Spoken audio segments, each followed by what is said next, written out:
In case you're wondering what the hell this is primer. This is the floor that goes in that bus outside. And since it's primer, this is how I do it. Because I like primer. And that's how I do it.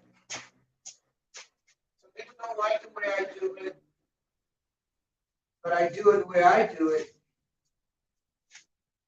And if you don't like the way I do it, that's okay.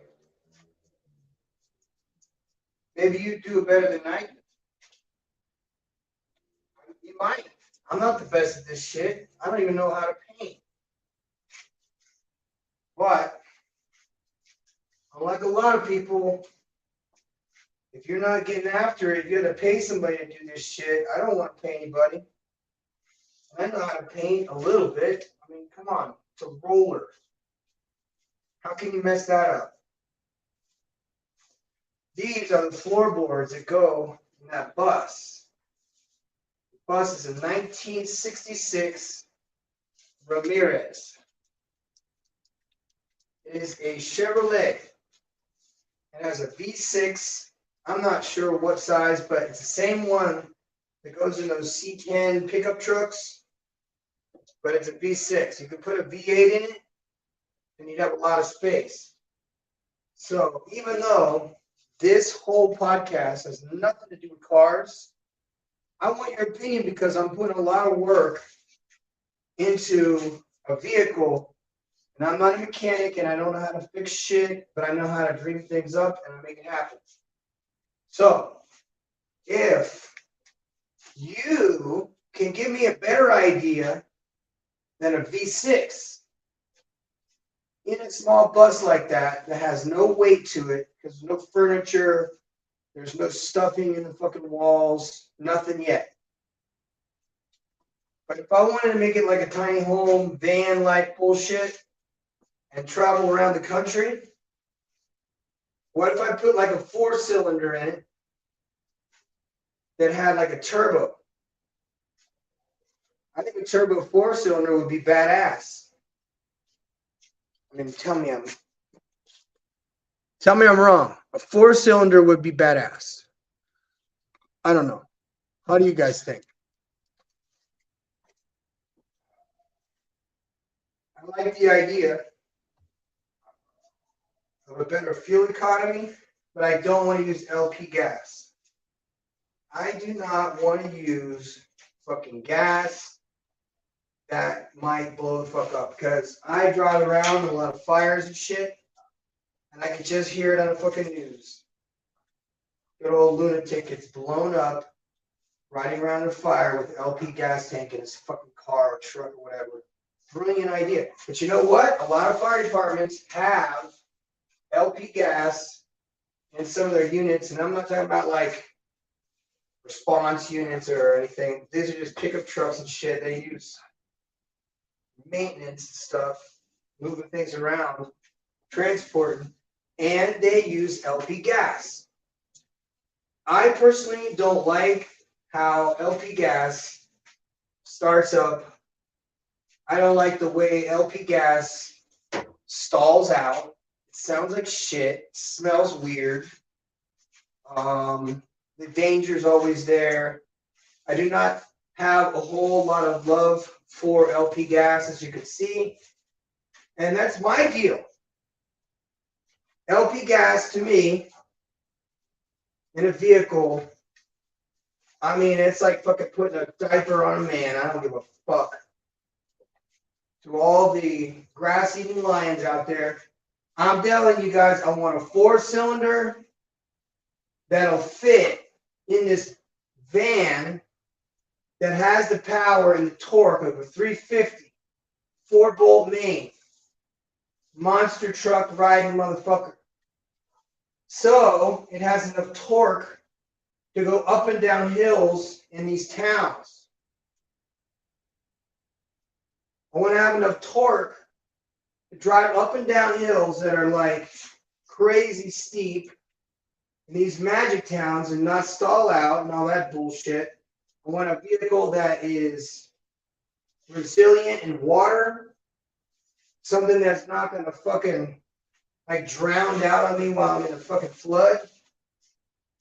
Because you do go to floods a lot. There are floods here, guys. So many floods, crazy. But they don't last long. They last like a half a fucking minute. And then when they're gone, all this shit's everywhere. So there's that.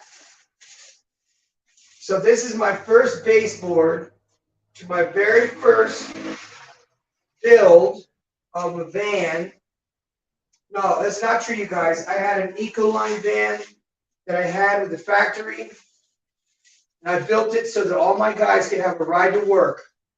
And one of those motherfuckers relapsed, got drunk, and stole the fucking company van for like 3 days while he was out drinking. I mean, it was just an alcoholic.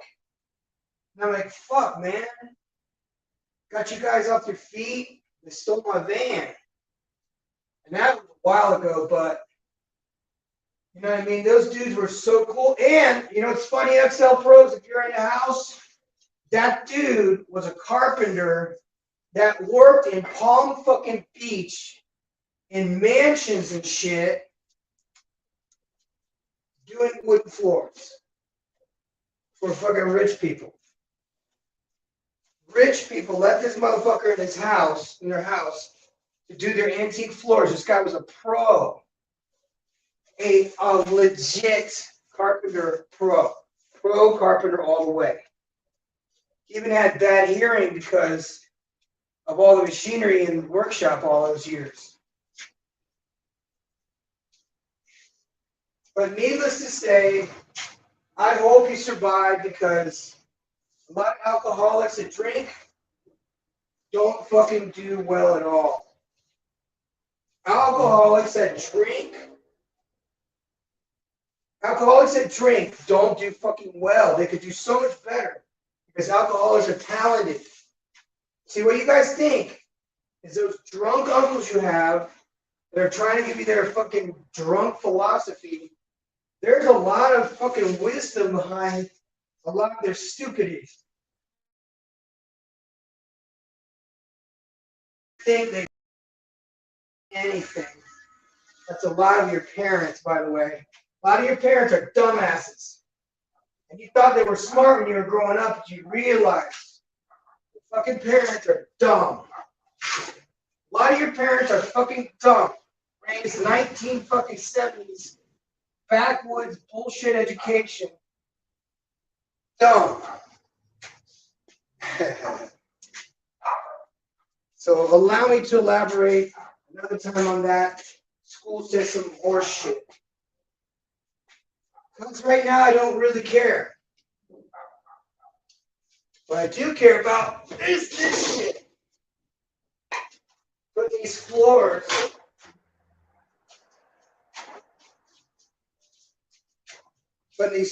in. This fucking bus. That's more important. When you say, this is my wheels to get the fuck out of here after I'm done with this setting up this school. I go set up another school, and boom, we got 2 schools. Yeah, but you know what? It wouldn't be shit. It wasn't for all the help. But I'm making this bus so I can go around the country and do what I do best. I've been a good boy. I have been a good man to a lot of people.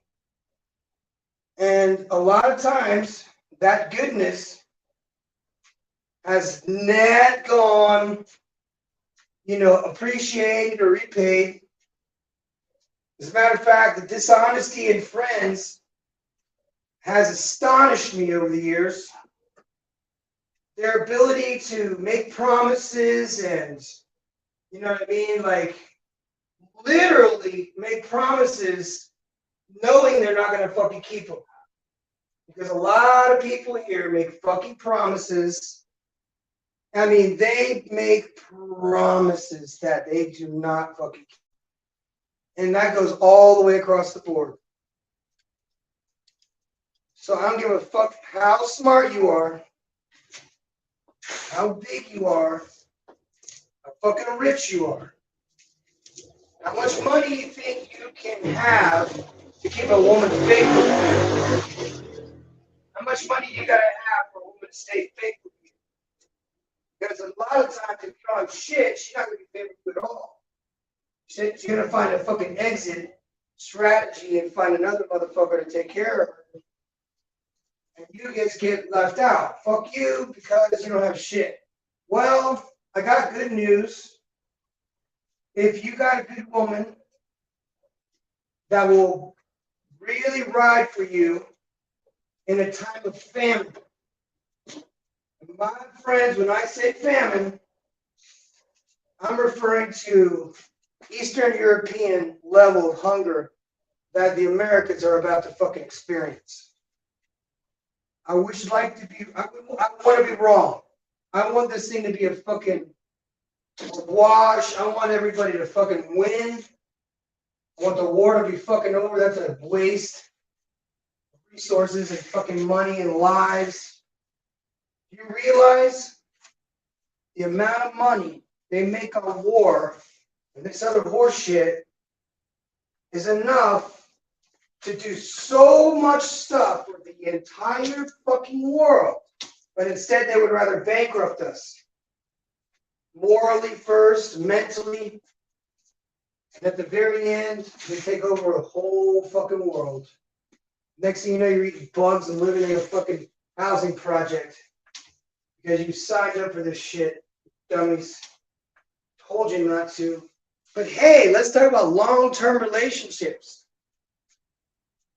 Long-distance relationships. Long fucking distance relationships while you are living in the States and you're bean counting, putting away your money, getting your itinerary lined up, getting your visa maybe, because you're serious. I know you're serious because if you're like me, you've had the experience of a lifetime already. And you can't wait to get back to fucking Medellin. You can't wait to get back to Nicaragua. You can't wait to get back to the casino in fucking Panama. I know. You ain't, listen, save that shit for the fans, not for the fucking players. I'm going to tell you guys like it is. Because it is what it is, and there's no lying about the way it is. What you guys do or do not know, I hope you never find out. I hope you never have to deal with it.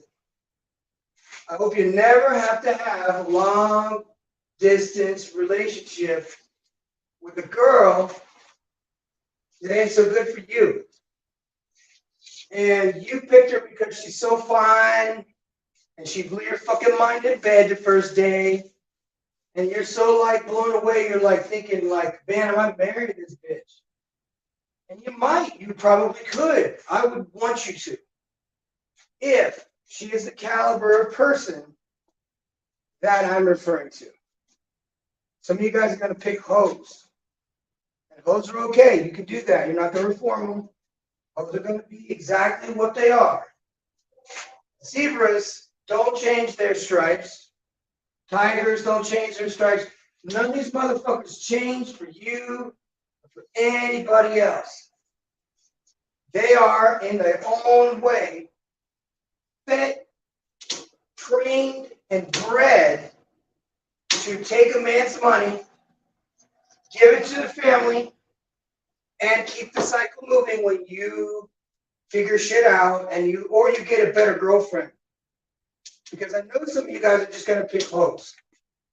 I know you're gonna pick hoes. I know where you're gonna go find them, and I know what's gonna happen about a month later. If you decide to entangle yourself with one of these ladies, which for some of you guys in Medellin would be a grilla, basically like a tramp. You're gonna get your wallet taken from you because I know what you're going to do. She's going to come off and test you, shit test you basically, like, oh, you ain't shit, you're probably broke, you probably don't have any money. And you, to qualify yourself, your genius attitude, you start leading with your wallet. Because this woman is leading with her pussy. She's leading with her pussy. You are leading with your wallet. You're both fucked up.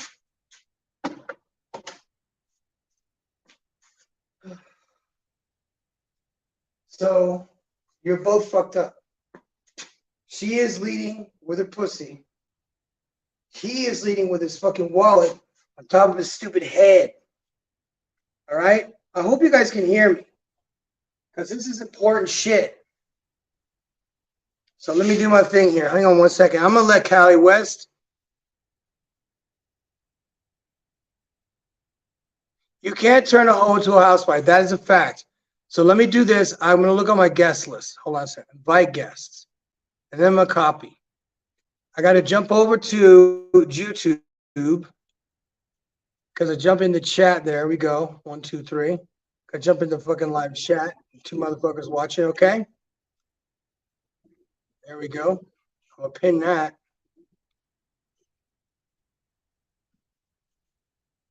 Here we go.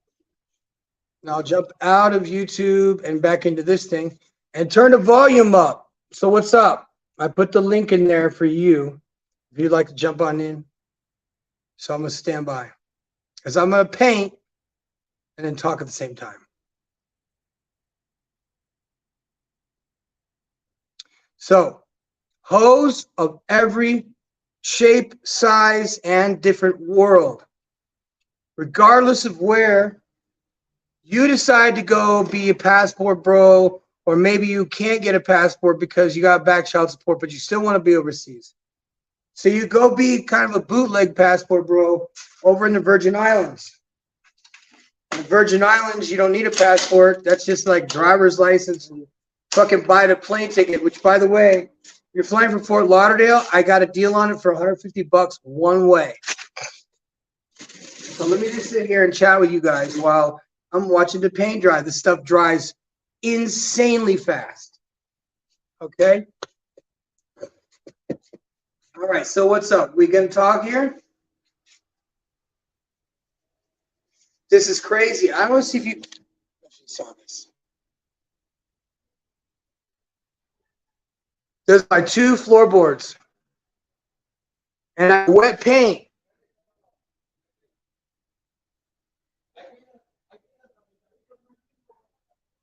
It's all wet paint. I can't even open the door if I wanted to.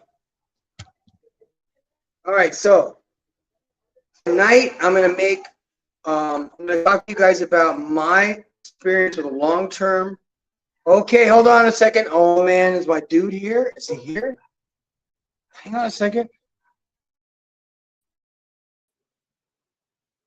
My brother, man. What's up, man? Can you hear me?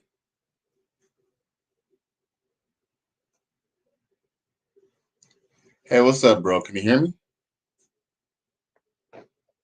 Bro, can you hear me? So let me ask you a question. Did you jump out? No, I'm still here. Okay. Have you ever been in a long-distance relationship? I have, but I wasn't serious about. Well, I mean, I have. I don't need to watch paint dry today. Right, I have been in a long-distance relationship before. But I have to be honest with you, I didn't really personally take it serious. I mean, I did like the chick, but the condition was, I just kind of told her like she was in Tampa. Of course, I live in Miami. And it was kind of okay, but the truth was that I told her that if she really wants to kind of be with me, she'll have to really consider moving to Miami because let's just be real, like she could be over there in Tampa. I mean, it's go figure. She lives in Tampa. Tampa, it's not the biggest city. It's not the smallest either, but it's Tampa. I mean, come on now. Like, of course she's sliding, messing with other men. So it was kind of like a lose-lose situation unless the person's willing to make the move and come to like see you. for the most part, long distance relationships are a waste of time. Unless you, like I said, there's extenuating circumstances, there's exceptions to the rules. But I mean, just to have a girlfriend and she's like 1,500 miles away probably wouldn't be the best for a man. Well, I had a great relationship with a girl from Venezuela. Was a young guy. I met this girl. Actually, her parents were military, and she was going back to Venezuela. And so I hook up with her, and supposedly I hit the fucking jackpot the first night. Uh-oh. Not only was she a virgin, but she got pregnant the first night. So I go back to Germany, and this is before emails and shit was like a regular thing. And I get this message from somebody on base telling me that I needed to get a hold of somebody that was in Cucuta. Cucuta is a border town of Colombia. Right. And what I used to do is send Western Union to Cucuta because you couldn't send Western Union to Venezuela. So here I am. I got this little girl, and I have to send money to her family. Now, $200 in Venezuela was like $2,000 in the States at this time. So you can understand they were living high on the hog in Venezuela. Right. And very little by little, I started noticing her mother started having a list of needs and demands that literally became 2 or 3 things to bring back from the States. Or was always an increase of money for some ridiculously simple thing. Mm-hmm. So you can understand I was entangled with this family, and I did not act like a simp with them because I knew the game. And when you're paying, for everybody's rent or their mortgage or whatever, and you're paying for everybody's food in the house for literally like 12 people, you know what's going on. And you fucking penny pinching. She started telling me that she needed to pay like $600 a month for my daughter to go to school with security. And I was like, what do you mean security? Well, the driver, he's got a pass to go through all the bad areas and they don't mess with him. And I go, and that costs $600 a month.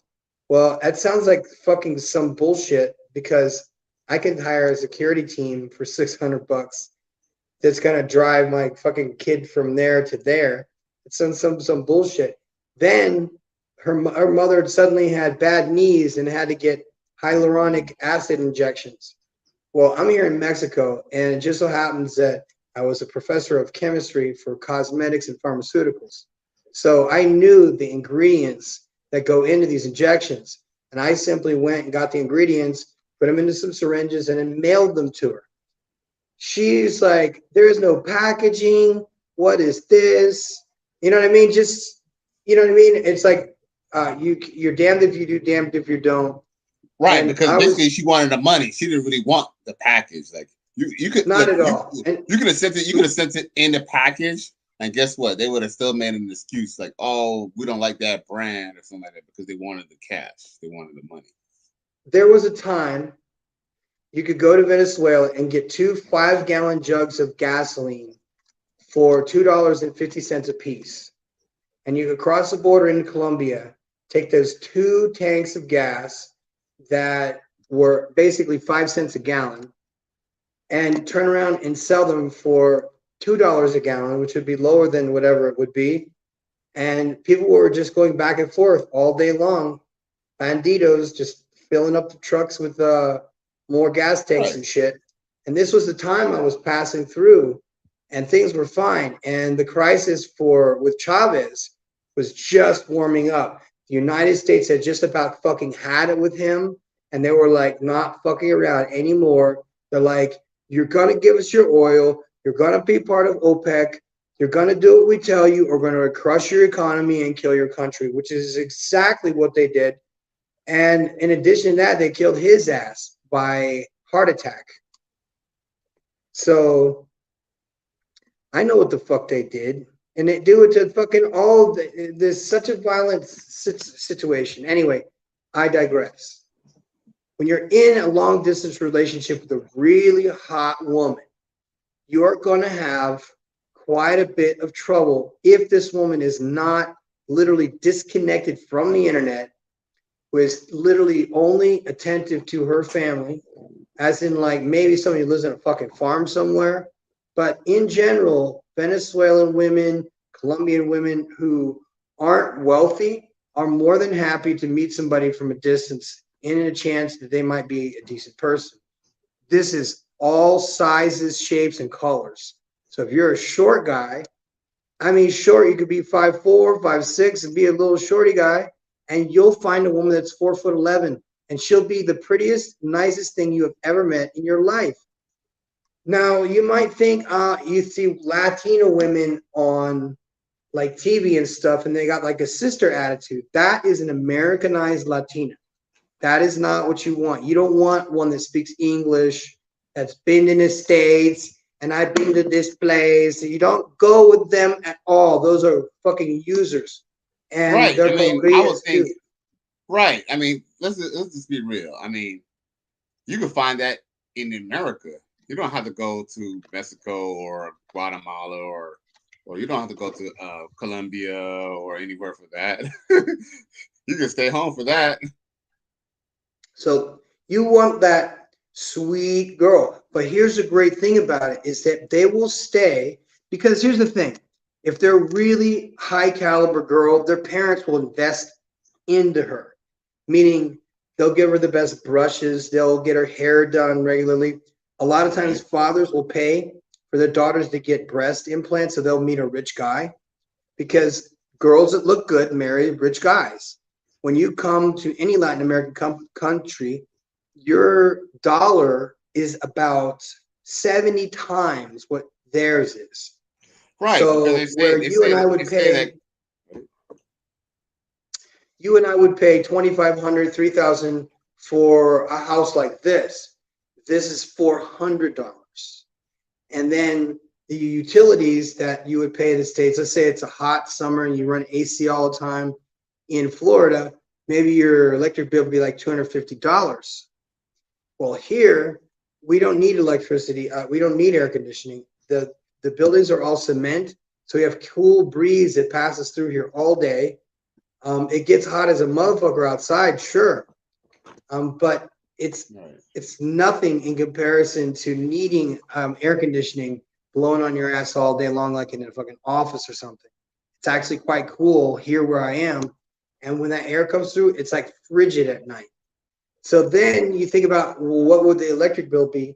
I got one here. It's less than $22, and that was for a whole month.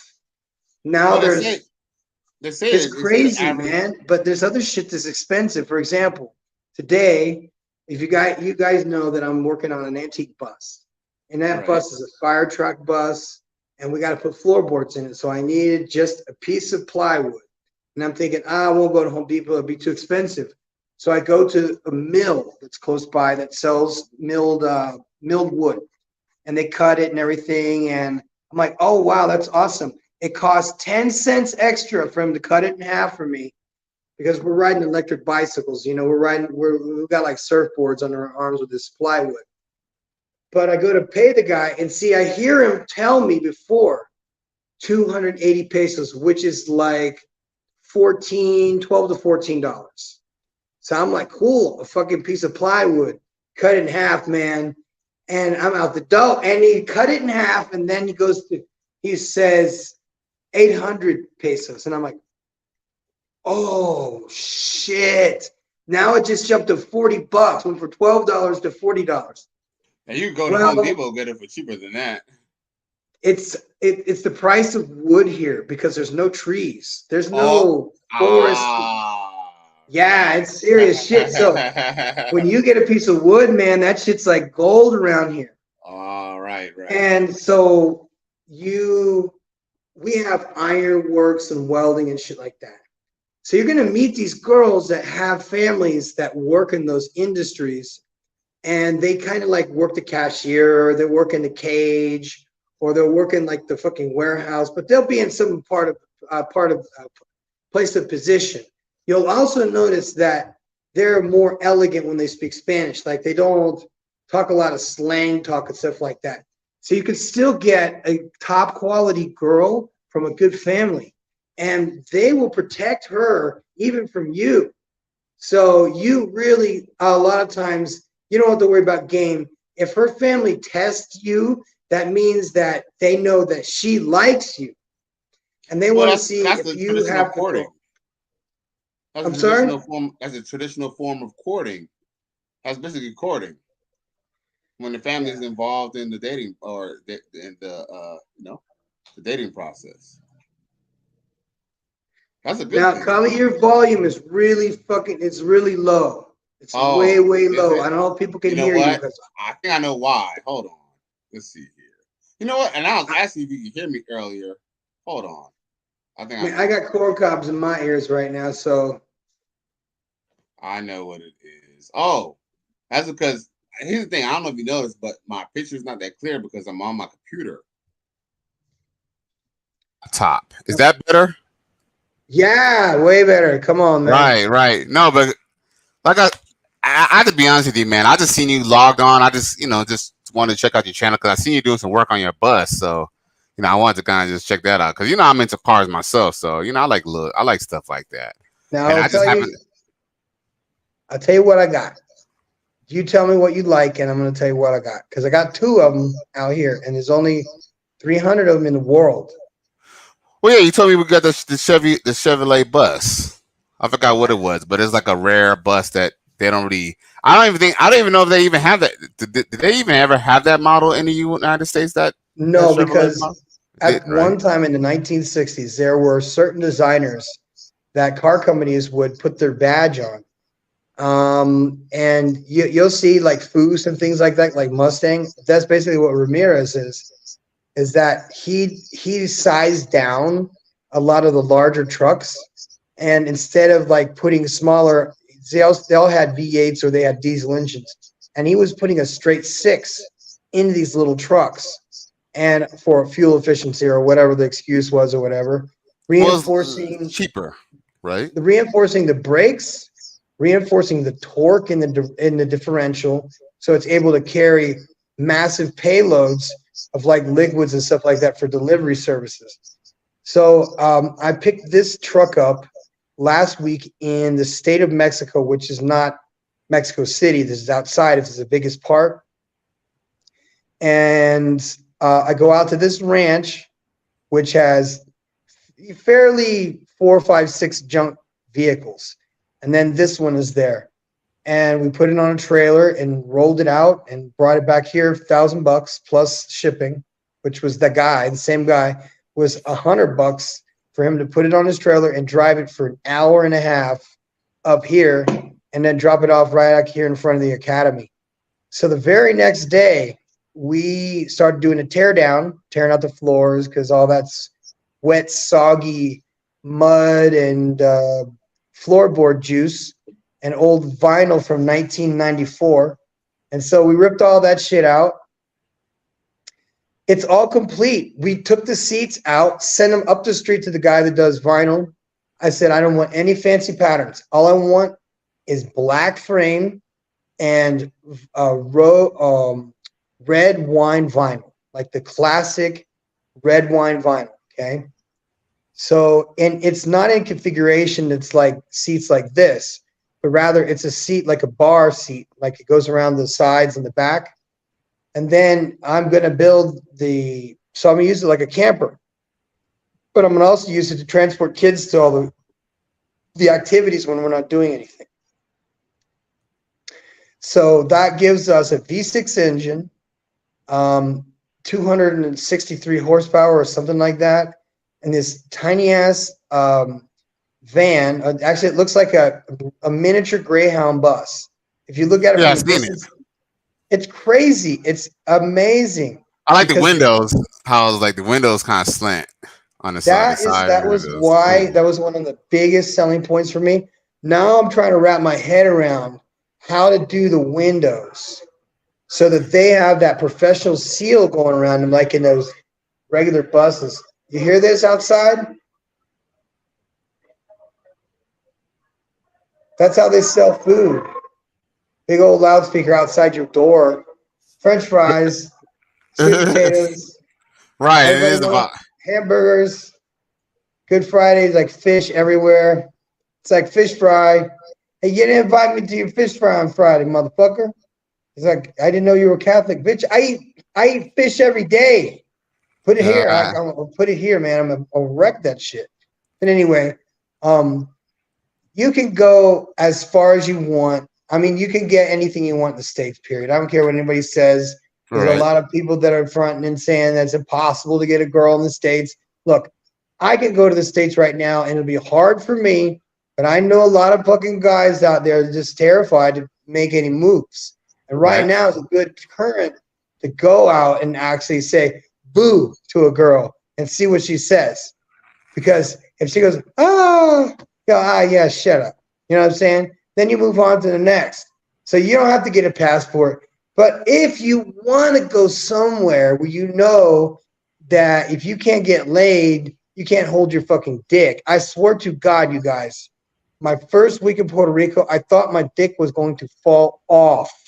I had that much just Jamba Juice, fucking triple X throwdowns on a daily basis, almost 3 times a day. And I'm not kidding you guys. No, I I believe it. accidentally would basically book 3 girls I'd meet online and let them talk shit. You don't have to. Said, I'm going to send you an Uber. How about that? You can hang out on the beach with me.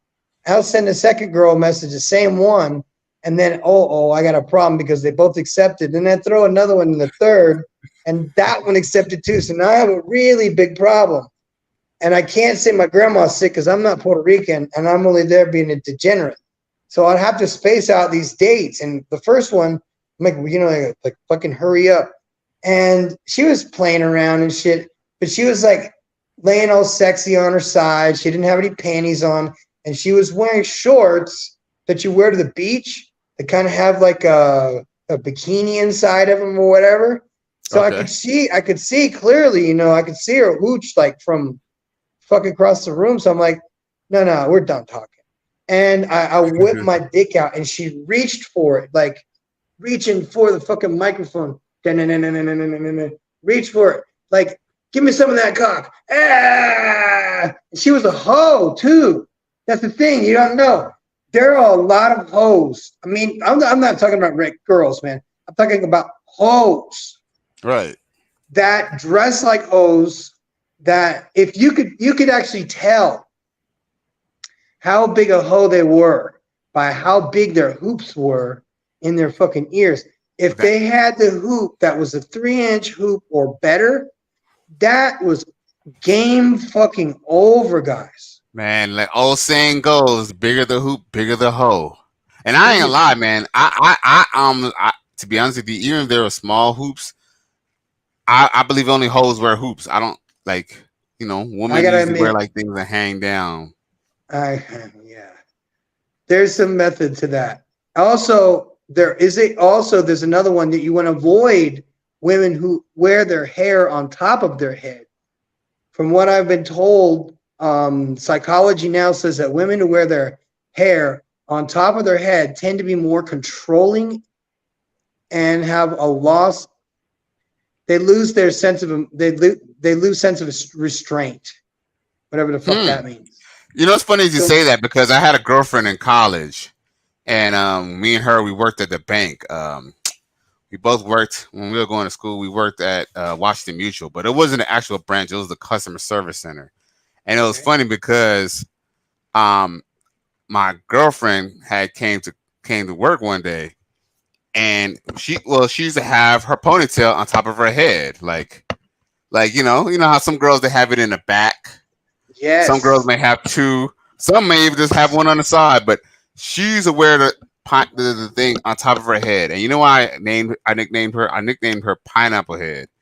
And the people at the bank, man, look, they was dying laughing. Like at that point, that was just what they just called it. It was like Pineapple Head because like it was like a pineapple. But what was ironic that you mentioned that is because one, she She kind of was a little bit of a loosey goosey, and she definitely had a bad attitude at times. That's it. Makes it. I can't think of a better way to make yourself more unmarketable than have a bad attitude. But I do have a good story to tell you. Oh yeah, shoot. I've got a good story to tell you that doesn't happen a lot. So I have to call the VA quite a bit. I have to call the Veterans Affairs quite a bit. Planning for the future, if you will. Right. And I have to set up appointments when I go to El Paso, and then I go to that specific hospital for whatever. And so I'm on the phone quite a bit, for a pretty long time. And a lot of times you'll be waiting for like 45 minutes to an hour to get through to the Department of Veterans Affairs to discuss your stuff. And see, I just needed to verify my zip code because they were mailing stuff, but it wasn't getting here and stuff, whatever. So my first call got disconnected just as she's reading like the Introduction, statement or whatever. Intro, right. So she has to read the statement and we get cut off mid-sentence. Now, I had been waiting for an hour and 20 minutes to get through to literally anybody. The next morning, see, I don't want to get mad. I give people 3 chances. It's like baseball. And if it fucks up 3 times, I'm like, this ain't the time to do this. And I'm just going to frustrate myself. I don't care if it has to do with money or if it has to do with my next appointment. Is it tomorrow? I don't care. It's nothing that's that important that I'm going to stress over. The next morning, I call at 7 a.m. my time. So it'd be an hour's difference, or maybe 2. So I call, and now, just so you know, as an employer, former employer, when I would get applications for jobs, I would look at the names. And if the names, yeah, okay, so if you get a name on there, give me just a really, really bad sounding, ratchet sounding name. Give me one. Okay. Like for example, I don't know. Let's say for example, I don't know, Shantavius. Okay, I got Shantavius Johnson's sister, and I'm gonna tell you something. I was taking it back for a second. I'm gonna give her a chance because I've been on a fucking hold for an hour and 20 minutes. The last thing I want to do is be prejudiced because of her name and give her a chance. Because I did exactly that. I was being prejudiced because of her name. And well, I wouldn't say that would be prejudiced. You know why? Let me explain. I mean, I know you mean prejudice. I know you don't mean prejudice as in racism. You mean prejudice as in prejudice as in I don't like her. I don't like her name, and I'm gonna get bad service because of her name. Because everybody told me that she's going to get bad service because she's going to be feeling like she's entitled. She has power now. And this motherfucker's just calling and wasting my time. I got to do my, you know what I mean? Wasting time. Right. Government employees. But let me tell you something, man. Miss Johnson, because that's what her last name was a absolute gem. Now I knew beautiful. She had it in her to be that one. I could hear it in her voice. Right. She had the ability to give that. If she wanted to be that snappy and all that shit, right. She could have been. But no. She did not hesitate. She had actually heard that my service dog had died, and she was choking up a little bit. Oh, okay. Like literally choking up because she likes to see veterans getting better. And I have service dogs, and this one service dog was mine, and it was for me. And she had puppies and died. And then when the Department of Veterans Affairs, see, they don't buy us dogs. We get our own dogs. We pay for our own shit. Of course, yeah. But we got to use every possible means of support necessary for helping with PTSD. And since I'm in Mexico and I don't have access to the VA like in the United States, I go to my own doctor here, that works with service dogs. And this is why I had a service dog. And then when she passed away, so I called Miss Johnson to help me with some direct deposit problem or something wrong with that. She blew through the system. She verified my, she wanted to know my, okay, the date I went into the military, and some other crazy like question. What was your favorite band in high school or something like that? What was your favorite musical group in high school? So I get through all these hoops and shit. She doesn't just fix it. She made it active immediately, because Sweet. I had something that wasn't like, I had some retroactive shit that was like 3 months behind, and she put it down. She like, I have changed your stuff, so you'll get your direct deposit to a USA bank. Because I was getting it transferred here to Mexico, and I'm getting screwed on the exchange rate now. Oh, right. So anyway, I'm like, fuck that. Go to the States, open a bank account there. It'll be fine. Besides, I mean, I have a charity, so it's not like we're out there balling or anything. It's a charity, for God's sake. Literally a charity that gets no charity. Right. Cost of doing business. It's the cost of doing business. But you know what? I get so much love from people now. I mean, from parents. I can walk anywhere in town, and there are little kids that aren't even in my program that are saluting me and stomping the ground. Sweet. That's our thing. We do the salute just like the U.S. military, and they stomp on the ground like the French.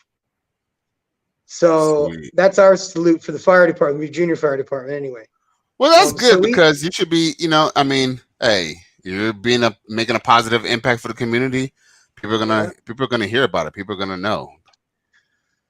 And there are going to be people that are going to hate, because that's exactly what I got right out of the box, man. Listen to this story, man. We come from Mexico City. I had an office in Mexico City, in the nice part of Mexico City where all the millionaires live and shit. And I said, hey, listen, what we're going to do is we're going to go back to the small town I went to fire academy in, and we're going to go back there, and we're going to get all this equipment. We're going to make a whole training center. So we got all this equipment, loaded it, sent it, delivered it. Then when I moved back here, they had a sudden change of heart and said, oh, you know what? The fire department is intimidated by your presence, and they don't want any competition. So we're not going to approve any permits that you apply for. And as a matter of fact, we're going to find some way of publicly ridiculing you until you go away and leave.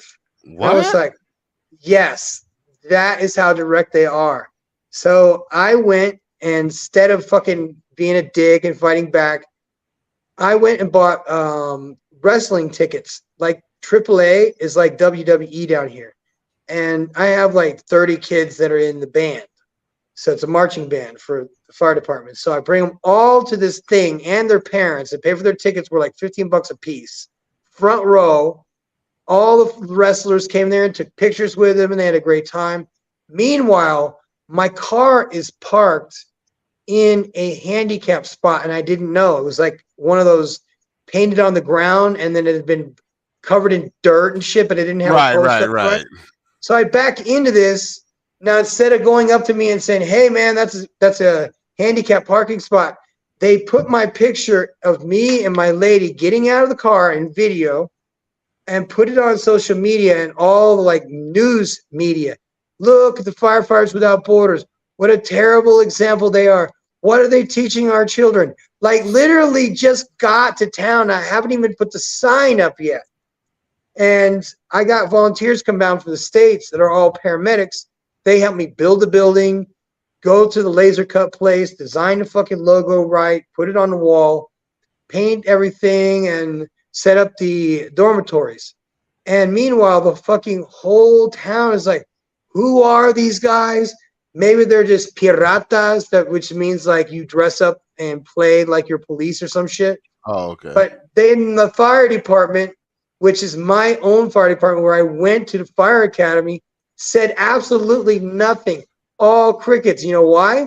Because while I was gone, the municipality, which was private, turned into a federalized system, and now everybody is either a federal employee or you're unemployed.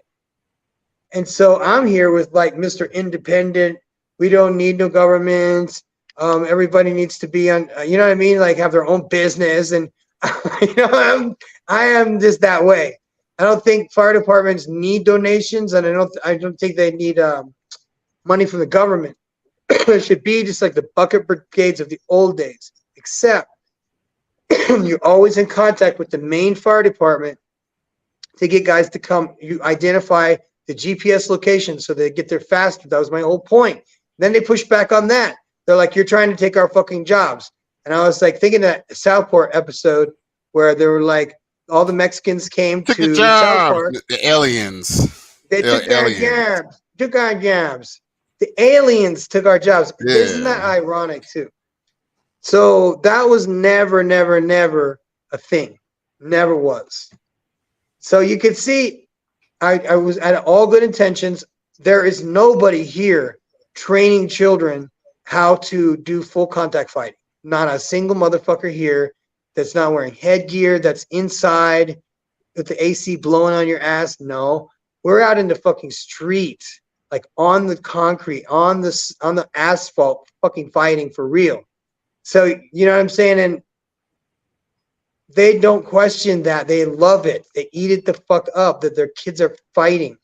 Little boys get punched in the face, cry once. That's after that, they are just absolutely fucking fearless.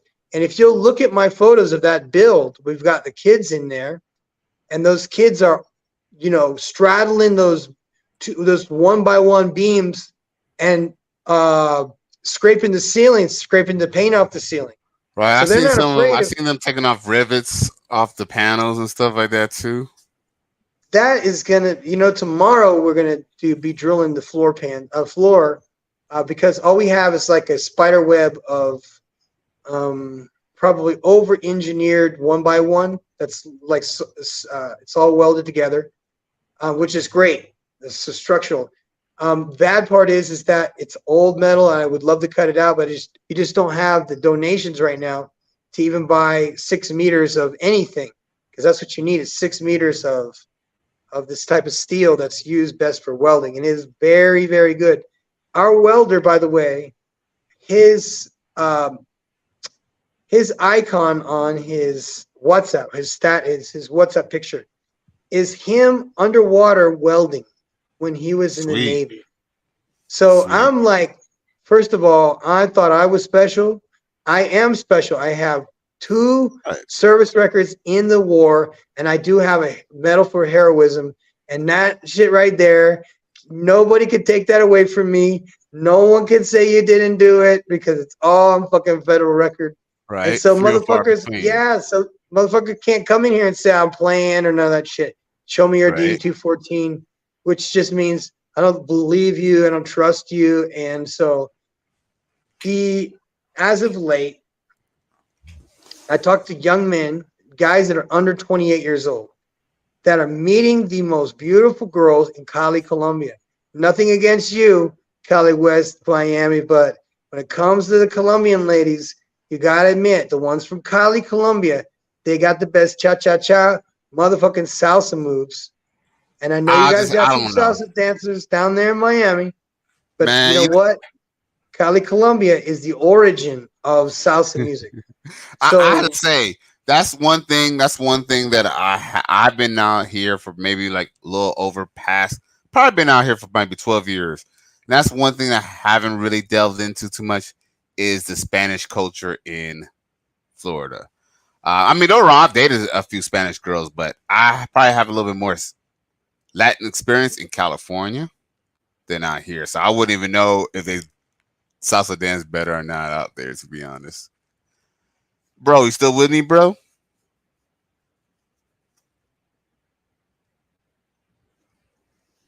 Yes, sir. Oh, okay. Yeah, nah, but I was just saying, like, yeah, man. Now, Cali, Colombia used to be very, how do I put it? Very, in the old days in Colombia, Okay, Colombian girls are really, really, really sweet. Like the men and women are both just adorably nice to you when you go there as a foreigner because they're just in shock that you came to visit their country, which is an honor. They're happy to have you in their house, which is an honor. And then the best part is they want to cook for you. Now, when Anthony Bourdain came to Medellin, I was on the security team, and this is the worst barrio in all of Medellin. So we're, you know, what I mean, we're just Hey, that's where accompanying. Pablo Escobar. That's where Pablo Escobar's from. Of course, yes, of Medellin, right? course. Yeah. Used to be the most violent place. So it's, I believe it's Calle Trece, and that town right there, the police don't even go in. Wow. So we bring Anthony fucking Bourdain and his whole film crew in a bus to an apartment building where there's an original reggaeton artist who got famous and moved away. And he came back and he says, I'm visiting my mom and I want to make you some sancocho. So he made the rooster get drunk with this aguardiente shit, which is like anise, you know, or ouzo or whatever. And he gets the rooster drunk and lets it run around a bit. Then they kill the rooster and they make this soup out of it. And they cook it on the roof of the fucking apartment building. So he's on the rooftop of Medellin, way up in the mountains where you can see all of Medellin. You see, the reverse is true for rich people in Latin America. The richer you are, the lower you live down in the valley. So there's no hills. The poorer you are, the higher up in the mountains that you would live. Not like California where they got those views and shit.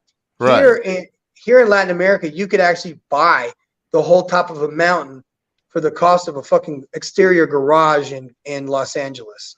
So you Right. can But get a then you lot. have a, but it's gonna be a bitch to drive up and down that place, right? It's a I will pain in the assume. ass, and a lot of Right. people just use the stairs. So when I was living in Medellin and I would go to those barrios, we would be walking like between houses on concrete blocks going up, up, up, up, up, up, up as high and as far as you can fucking Oh go. shit. And on Yeah, I can every imagine. level, and on every level, you're going to see all the natural beauties.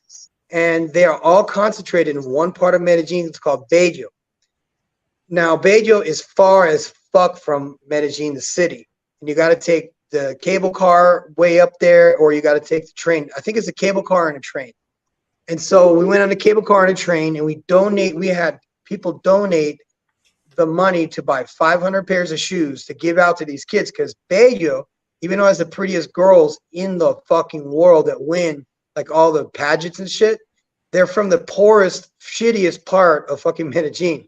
So we go up there and we're giving out shoes. But the guy that's in charge of it, which is called Angels of Medellin, by the way, and his name is Marcos Caseman, great dude, we would give out these little tickets the day before so that there would be a fair number of 500 pairs of shoes going out to 500 kids that their shoes are all fucked up, which all of them had the bottoms falling off. It was pathetic. Right. 7,000 kids showed up Shit. to this thing to give away 500 pairs of shoes. We gave away more stuff like coloring books and crayons and stuff, and that's just normal giving away stuff. But it's the poorest part of Medellin. But if you look around and you go, oh my, is this a joke or is this a movie set? Because all these women are stunningly beautiful and they're so sweet. Where are you from? Oh my gosh, that's so cool. I've always wanted to go there. And they would be so sweet. And they were like, and have you found a girlfriend yet since you've been in Medellin? No. Oh, don't worry, you will. That's her way of saying that she likes you. She thinks you're cute. Now, she probably won't go out with you because when they talk to you like that, they're not familiar with foreigners. Foreigners are dumb sometimes. And if you get mixed up with a dumb foreigner, that's just dumb, like not awkward motherfucker on the spectrum or some shit. And they meet one of these Latina girls that's super nice and really, really affectionate. And they go back to the States. They think that these hoes are going to stay faithful to them. How do you think about that? Oh, well, I already told you what I said. Well, man, look, I have to be honest with you, man. I don't trust a woman as far as I can throw her. And you know what? And nowadays, you can't even throw them that far. Let's just keep it real. Yeah, man. I have to be honest with you.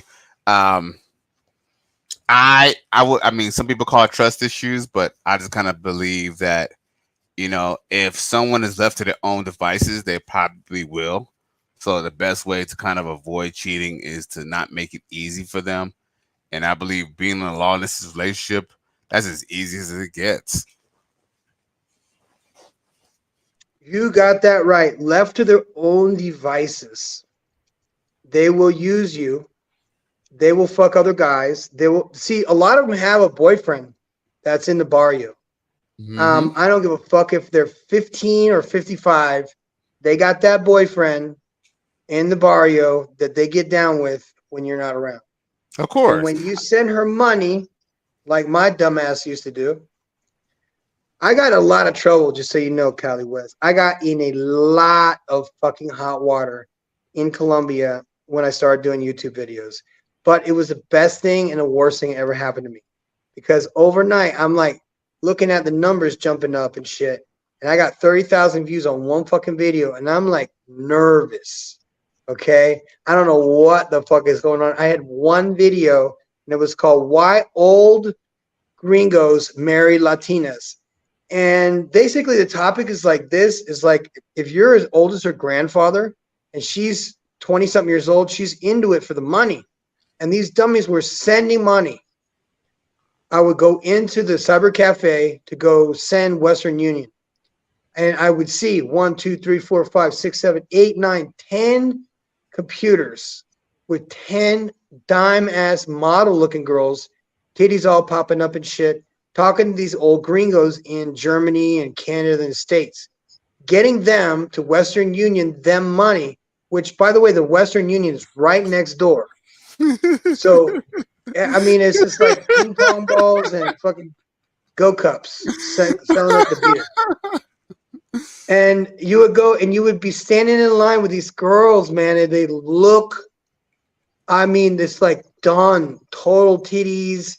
And they love, you were talking about them dangly earrings. They would have like the rhinestone motherfuckers that were like real long and like sparkly and shit, like, Right. you know what I mean?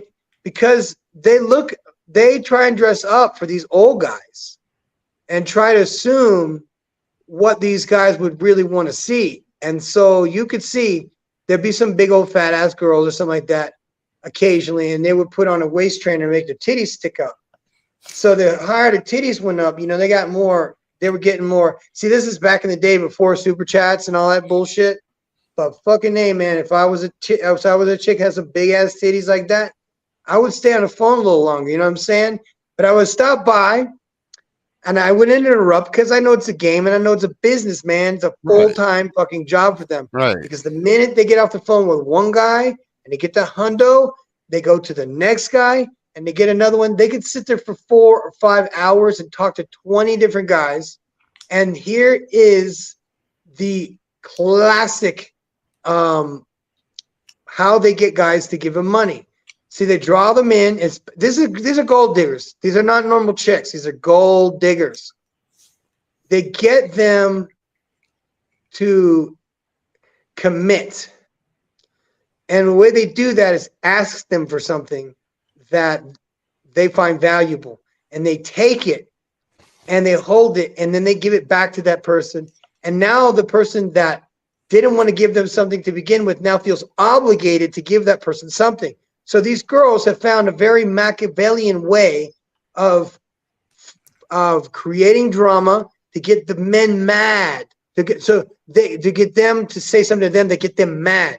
And the minute a Latina gets mad, I'm never going to talk to you again. The long distance relationship that this motherfucker was hoping would be a full-time relationship has taken a fucking turn for the way, way worse now. Because now she has his ass on the line and he's running like fuck. She's got him on the line. She's going to tire him out. Now you're going to give me $200, asshole. And what's funny to bring that up. No, it's funny to bring that up. No, they'll hang up. Yeah. No, tell me. They'll hang up, and then what else? Okay, so they'll basically hang up. They might even block you. And that will make a man go fucking crazy. Now, he's willing to spend 5, maybe even 1,000 to send to her now because Right. see, he started to get some lip with her when she's like, well, I have to pay for this mattress for my baby and it's $100, which is bullshit. And they all send it. And if they say something like, you mean you're not going to help me take care of my baby? You are so selfish. And then they'll guilt trip these guys. The guys like the fuck out of these guys. Turn around and play the victim. And now when they were sending only $100, now they're sending fucking blank checks. Sky's the limit. Right. Met a man that was such a simp. And I don't even know if this guy's even alive anymore. He was a game warden. Okay, so he was a game warden for 30-something years, and he was a hard-ass game warden. He treated people like dog shit out there with fishing and game and shit. I don't know. But he told me this story, and he says that he was catching old guys out there without licenses, and they would give him a hard time, give him some lip, and he would put them in jail. And so for 30-something years, he was one of those just dickheads, light a fire and stuff like that, and then put everybody in jail because they're just power trippers, but they're not really cops. Anyway, Technically they are because retires. they're state employees, right? State employee. So he retires. Right. He comes down to Medellin and he meets a girl that's 25. He is 55. He's got some money in the bank. Problem is, he's got a bit of a drug problem. So he comes to fucking Medellin of all places with a drug problem, meets up with this girl, becomes crazy euphoric because not only is he doing drugs like from Colombia, he's also going to the pharmacy. He's going to the old pharmacy and buying shit tons of testosterone. And he's an older guy. He thinks, okay, well, I'm an older guy. I got to take more of this stuff. And when an older guy takes testosterone for the first time and feels that young fucking ability to bang chicks like crazy because now your dick's hard all the time and everybody's Right. attractive, that's what testosterone does. Right. And of course, he meets this girl and she is immediately mad at him for something. And he's like, why are you so angry? Just make something up. And he would send her $1,000 fucking a week. And I'm like, no, bro, please I tell believe me. it. He I was believe it. addicted. He was addicted to sending her money because he had treated people so poorly in his career that he really wanted to just give all his money away. You think so? I look at it almost. You know what's funny? Maybe we're saying the same thing, but I look at it. This is how I look at it. Mhm. And it's funny. I figured that you was gonna say that, and I kind of wanted to add this in. Man, a lot of guys who are tough on other men, right, and other innocent people, they tend to always be simps for these women. Like you expect that this hard ass game warden, you would kind of expect that he'll kind of like have a little, maybe be a little bit more of a man, and not be such a pushover to these women. But guess what, man? A lot of these guys who are very hard, and a lot of these little gangsters and stuff like that, they'll do stuff to other men. They'll like violate another man. They will like disrespect another man. But when it comes to these women, these guys are suckers, man. Like, you know what I'm saying? So trust me, it's not because he felt like he was a guilt trip. It's just the fact that he was so head over heels for her that he was willing to do the things that he would not do for other people. Like you said, that he used to just arrest people because, maybe maybe they caught a fish that was too big or, it was too small or something like that, right? Because that's what the game wardens basically do. They basically make sure that you're not, violating the nature laws and stuff like that. Nature laws, yeah. Right. But what I tend to notice, and I noticed this in my own life too. Like, for example, I worked with a guy, and I was doing electrical work, right? And I was working for this guy doing electrical work, and dude, and I honestly could say that, like, it was kind of like pulling teeth to get him to give me a raise. But guess what? This dude was like, mind you, he be tricking on hoes, right? I'm no wrong. I'm not knocking anyone for, spending money where they want to. But I just kind of feel like, okay, if you can spend money on hookers or hoes, right, then you should be able to pay your employees because your employees are the ones they're making you money. When you're not around, your employees are making you money, But, unfortunately, sometimes people of authority don't always, don't always do what's right unless it benefits to them. And in his case, he was getting his rocks off. The guy probably wasn't getting much sex. Because guess what? Because here's the thing, I'm not knocking any man for treating their girl or giving their girl money. I'm not knocking that. But the problem is that when you start to the point that you're just frivolously giving away money, but then you're being hard on everybody else, then you're a simp, straight up. It's a straight simp move. And I've been that guy. I've also had employees. But I cannot trust, even living across town. You know what I mean?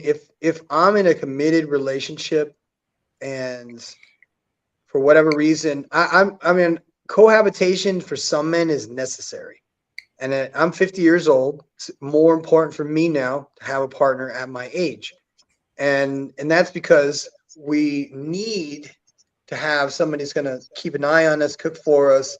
If we get sick, some shit like that, they can always take us to the hospital.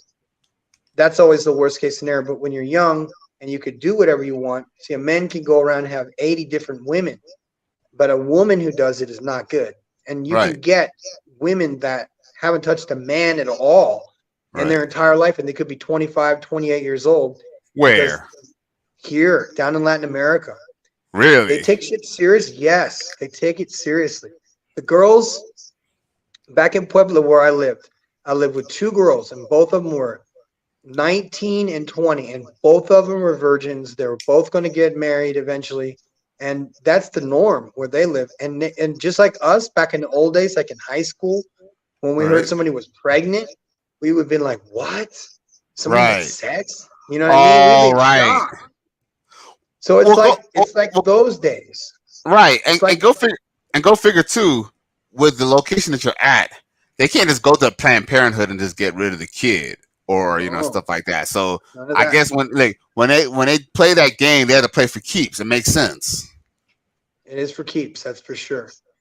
That's actually a good thing, actually. Yeah, and also it makes it. There's also another form of marriage that you can get if you don't want to go full on marriage. There's union libre, which is like, you stay with somebody for 2 years. You go to the notary and say, we've been together for 2 years. They go, okay, sign this paper. You're officially married. That's fine. Get out of here. And you can open a bank and do all the other bullshit that married people do. And if you decide it doesn't work, you can walk away, and it's not a divorce. Nobody wins anything. Right. You walk away.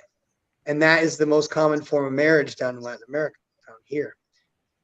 I don't know if women really realize how intuitive men can be.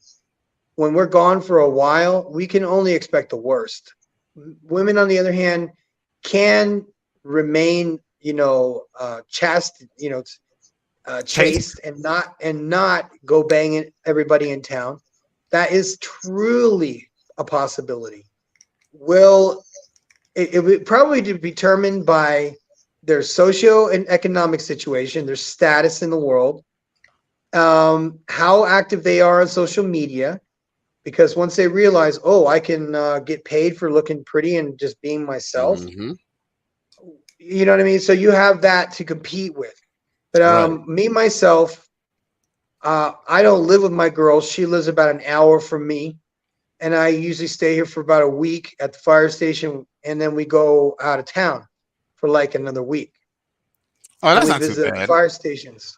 So we go all around. I could deal with a girl an hour away. That's not a problem. That's not no big deal. And that's okay because, we're both 50, so whatever. You know what I mean? It's not like she's 28 and running around to clubs and shit. That does not mean, though, that I should just be fucking stupid and bury my head in the sand and say, don't check her and don't have boundaries and stuff. Because, motherfucker, if you don't get boundaries, you said it yourself, left to their own devices. They will fucking do themselves in. And I do not care how fucking old they are. They even say that the people who cheat the most are in their 50s and 60s, women. And I see that, 50s women, especially in Germany, the number one number of cheaters is in Germany. Do you know Germany. why? No, I have no idea. You want to know why? Because they're Tell me why. 50. Because they're 50. Look, Let me when take you're it. look when you're look, see, here's the thing. You're about 7 years. You're about 6 to 7 years older than me. I'm 43, going on 44, right? But I remember I remember a time, right, where girls did not want to have sex, even though there was condoms. They didn't want to have sex because they were scared. They were too scared to get pregnant. Okay, Yeah. right? I remember those days. I mean, it was a long, long time ago. You know, they got over that real quick. But at one point in time, there was a lot of girls who did not really want to have sex because they were just too scared to actually get pregnant. But guess what? When you don't have to worry about getting pregnant, and look, at this point you're 50, you don't have AIDS, you don't have no crazy diseases. At that point, that's when they let go of the whole all that fear and everything. It kind of goes away because at this point they got through half their life. So at this point, hey, you know what? Trust me, man. Hey, the freakiest chick is a 50-year-old chick, and I know this from Tell me. experience. Yes, sir. And some of you guys may be turning your nose up to this shit. Well, no, a lot of 50-year-old chicks are in shape. A lot of 50-year-old chicks fuck like a beast. I was a whore at one point, and many you probably heard my story before. I was a bodybuilder. I traveled all over the fucking world, and I would just win competitions and just pick any of the bikini girls I wanted. I would just pull one from the fucking herd, and then spend the whole weekend with her. And I did that to the point, like I said, I was having to split days up and shit. It was like a full-time job going out with these girls. And so just to measurement, I took 100 milligrams of Viagra every single day for 5 years. Really? Okay? 5 years straight. I took 100 milligrams of Viagra. This is prior to being able to buy Tadalafil real cheap, which is Cialis. So I was getting 100 milligrams of Viagra every fucking day from the pharmacy. And I would text 3 different girls, and then 3 out of 5 would answer and come straight to my fucking house. And I did that every single day for 5 years straight while I was in every single country that I went to compete in bodybuilding. I was always set up with somebody. That was at the lowest. No, I was it was literally like it was living the dream. But I was doing exactly the wrong things. You know what I mean? Right. Because I personally wanted somebody, and I was wanting to pick one of the many, and it just got too ridiculous because I was doing it on apps, and I had a way of like making the perfect profiles. They always messaged me back. It was in the top percent. Sweet. And it worked. And then what happened then is like I wasn't on social media. I was on nothing. So these girls were like very, very curious. He doesn't have social media. What is he, some kind of criminal hiding down here in Latin America? Is that what he's doing? And what they didn't know is that I was a YouTuber back in Colombia, and I talked about men's stuff, and the feminists came after me and had me canceled and shut my YouTube channel down and my Gmail fucking erased. So that was it for the professor. Yeah, that was some serious shit. And if you've seen any of my videos, my old videos, you'll see that I was very active and a fucking hell of a following, and people still are, because someone said I was dead. You know what I mean? Someone said I was dead. So it was all this bullshit, and I was like, oh my God, it was trouble about me. And then it was like a bunch of trolls, and then it was the best part was they doxed me. They put my IRS like audit that was from like way back up there. What? They had put me, I had bounced a check back when fucking, you know what I mean, way back in the day. Who hasn't bounced a check? I bounced a check when we were using checks, I mean, everybody I think bounced a check. But it was over $300, so it was considered fraud. And major theft. So I had to fly back to the States, figure out who the fuck wrote this check, which was the CFO of the company that I owned prior to. I sold the company. The CFO went to work for the new company, and he's the one that blew the whistle because he was friends with the old the landlord of the building that we own. Okay. And so this was a guy. This was a guy that was in the army. When he got out of the army, he was sleeping on a fucking couch as a Marine, and he was always hanging around the VA. And I was like, "Hey man, why don't you help me? I'm going to build a factory and get all these fucking veterans back to work." He's like, "Sounds good to me." So he and I worked day and night to build this factory, getting machines and getting teachers, and then getting buses to get all these veterans at the homeless veteran center to come up here just to learn how to fucking make clothes, learn how to sew. And it went pretty well for a little while. And at the very end, all I saw was me getting the fuck out of the country and going overseas. I found out there was an underwear factory for sale down in Costa Rica. It cost about 10% of what my factory what I just won selling the factory. Go down to Costa Rica, 7 fucking months. I meet girls down there, by the way. Meet some beautiful Costa Rican girls. It's a hotel. It's called the Sportsman's Inn. Sportsman's Inn. It's a hotel. You notice you always meet women when you're on your purpose. Whenever you're on your purpose, you always women are attracted to that. The moment you go out just looking for women is when you find none. But when you went out there for business, the women were just in your face. Go figure. You be surprised at what a white polo shirt can do. It changes the look immediately of anybody. Like you could have the shittiest guy wearing painted on clothes, take that shit off and put on a white polo, and they will get noticed. And another thing is if you have nice forearms, if you guys didn't know this, women look at your forearms to see how vascular you are, how muscular you are. If you're wearing long sleeves or something like that, always roll them up a little bit so they can see your forearms. It works like a charm because they look at that and they can see you're in shape. You're like, oh, this motherfucker's in shape. And you don't have to have your shirt off. You don't have to have a tank top on. All you got to do is have that a little bit of forearm right there sticking out. It says, I work out.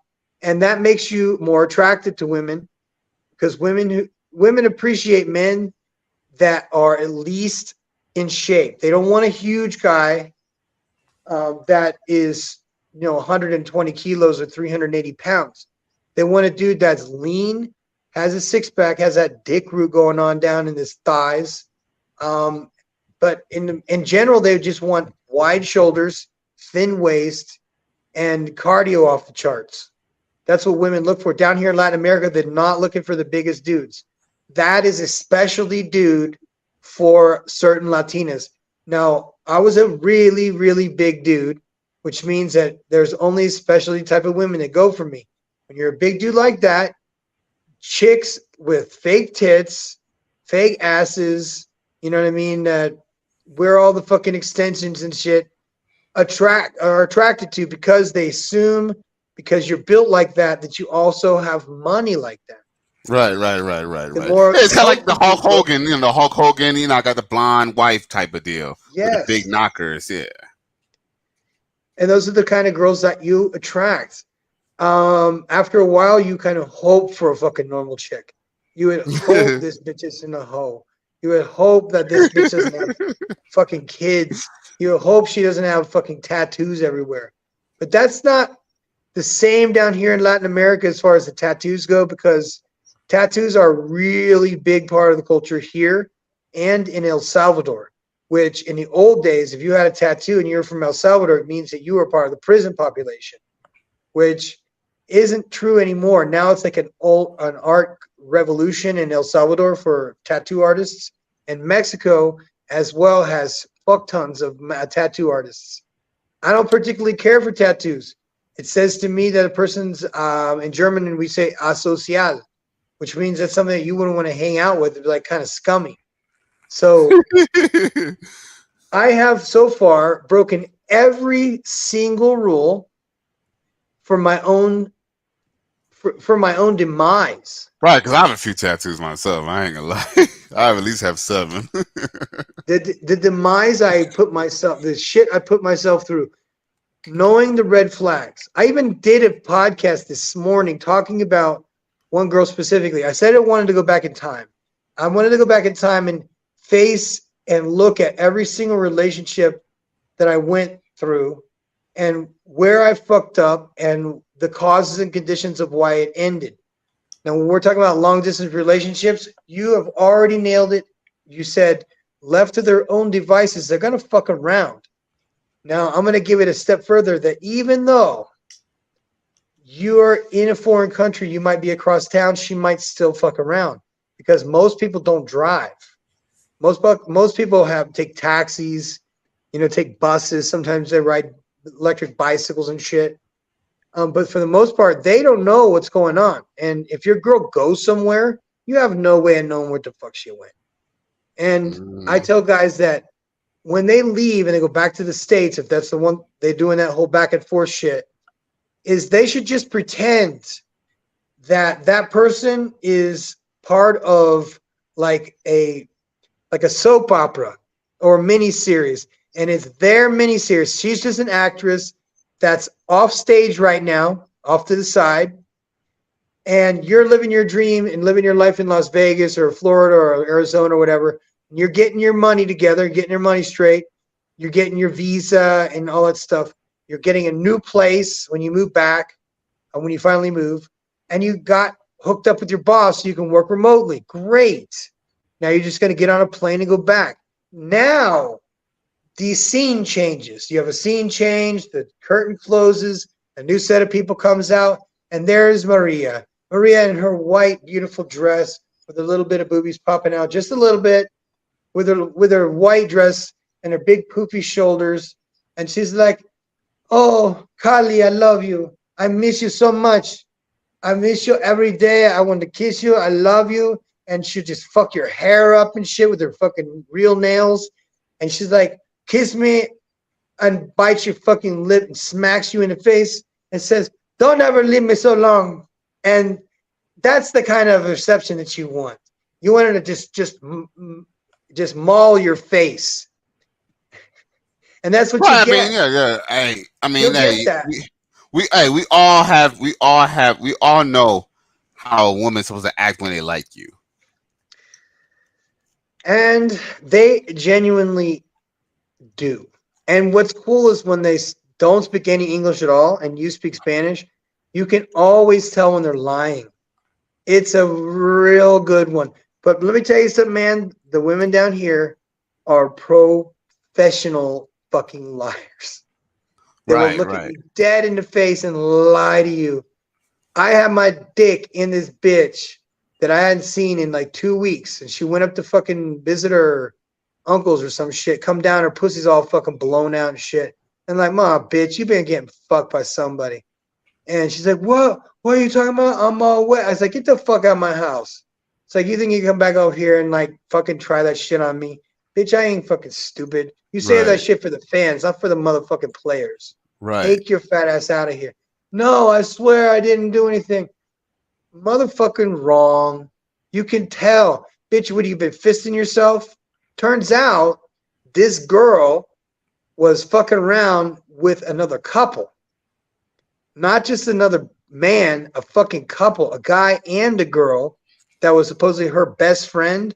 So I was like, oh, so she's going out with her lover's fucking husband. Right. So it was a good riddance thing. But the best way I got rid of that girl was after that bullshit. It was the same fucking day. And she's like, "I'm keeping the fucking car." And I'm like, I was like, because I was having her help me set up me set up my foundation. And she's like, "Just put it in my name and all this shit." I put nothing in your name, bitch.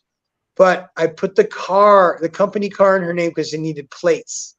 Right. She snagged that motherfucker and was like, "Bitch, I'm out. I'm keeping this fucking car." I said, "It's a good price to pay to get rid of you." And she went, "Rah!" And she smashed my fucking lamps, ripped them out of the fucking wall, throw them like Peyton Manning or whatever. I don't know. Give me some names. Throwing a fucking thing like a Peyton touchdown Manning pass is good. into a fucking mirror across the room. Smash. I can fucking hear the neighbors like freaking out what's going on. And I videotaped this bitch doing this shit. I videotape it. And so this is a girl that like I said, let her go run off to her fucking friends go have her fucking girls' night out, do all that shit because I didn't give a fuck about her. And when she's like, it's like, yeah, well, this pussy's man. It's like, well, that's all you're good for. And she's like, yeah, you fucking take your huff and puff and fucking beatboxing ass out of here. I don't give a fuck. Right. Fuck you. I do not have time for this shit. And she was Americanized, bro. Americanized Mexican girls are the Right. devil, dude. They know all Well, the they have access to the tricks. internet, bro. Access They to the know all the internet. The fucking. Well, internet. she lived in the States for like 10 years. Oh, And so oh, so she knew all the fucking tricks. She knew all the laws of both countries. So if I tried something, she could use it against me. And it wasn't gonna okay. fucking work on me. Because I knew all them fucking listen, if it hadn't been for Kevin Samuels, I would not have had the ability to say no to this girl. If I said no to her, she would go, and then I saw the real person come out. When I said no about something, I said, no, fuck no, no, no. You going to Mhm. Cancun with your girlfriends? Good. You're going to be fucking single for the rest of your fucking days. Adios. Get the fuck out of my house. I had Right. no problem at all telling this bitch, get the fuck out of my house. One night stands are not supposed to last a fucking year, bitch. Get out of my house. Right. So I gotta run into this situation because she could literally walk outside, go, "Oh, policeman, Right. this asshole fucking hit me or some shit." They Mhm. would put me in a Mexican jail the same fucking minute. If, for Mhm. example, she smashes my shit, I call 911 on her. They're gonna come there and they go like, "Okay, go ahead and pay us $500, and we'll go question her. For 1,000, we'll take her to jail." And it ain't even fucking worth it. You know what I'm saying? It's Right. like Right. pointless. And then yeah, So then you get yourself in a situation. Sometimes it's better off just to kind of give them their parting gift and let them yeah, go. that's a See, fact. and that's another thing too, because that's kind of a popular. No, it's not really. I wouldn't say a popular, but it's something that we have talked about in the righteous fear. This whole paying deal. I, Uh-huh. I know that we're all the members of the righteous fear. We're kind of really split on this. Some believe, if you're paying, you're tricking and all that stuff. I don't look at it like this way. I personally believe that all men pay. The question is how much are you willing to pay? Because yeah, you could have just kicked her out and said, "Bitch, get the fuck on," and bitch, you ain't taking no car. And guess what? She could have Mhm. fucked your shit up and fucked up your whole life. So Yeah, sometimes people are doing you a favor. Sometimes you do, sometimes if they get away with something like money or something like property, you like it's almost cheap. It's almost well worth giving her the car, or well worth, because trust me, I'm sure that it wasn't no super expensive car anyway. It's probably just a point A to point B vehicle. So yeah, yeah, sometimes you have to give these women parting gifts, man. I mean, I know it kind of goes against what a lot of guys think. That a lot of guys they just want to get everything for free, but sometimes the free stuff costs you the most every time. yeah. Free is fucking expensive sometimes. I got a what was an expensive year for me, that particular year. Um, because when a woman is worth it, you'll do anything for her. You'll take her to get her teeth fixed. You know what I mean? You'll check into her education and say, hey, you wanted to go to a fucking hairdressing class? Well, there's one down the street. You're willing to do these things for a girl to keep her busy. So when you're on your purpose doing your shit, she doesn't get in your way. Another thing is a lot of guys that get successful, fuck.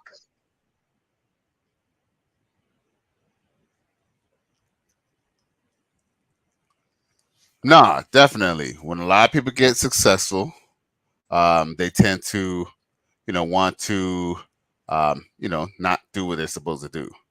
So that's definitely true. Definitely a fact.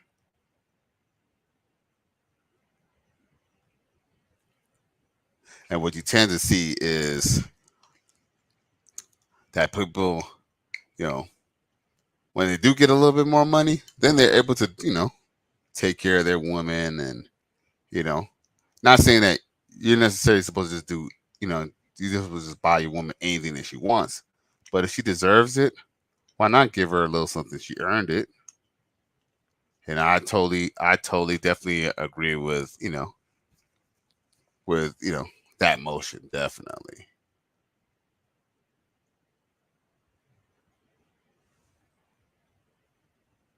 Yeah, we're gonna wait for Professor to come back in. I think he was having a little internet technical difficulties. Well, we're gonna keep this live stream until he gets back on.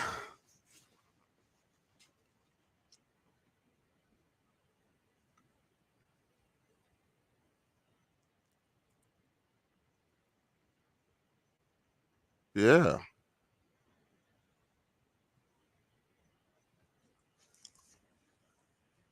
But yes, long distance relationships, um, yeah, they could definitely be very tough.